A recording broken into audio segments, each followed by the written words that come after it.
What's up everyone, Tina here, and in this video I'm going to show you the new key features in the prospecting tool.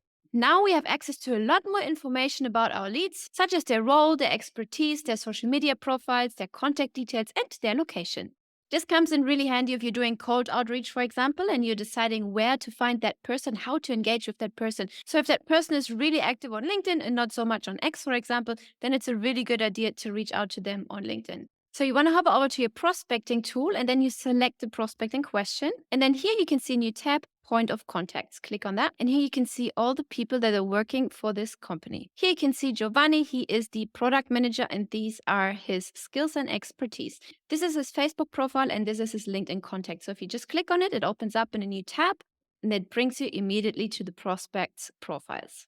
Furthermore, we can see that he's located in Colombia, that this is his contact email address within the company, and that's his phone number.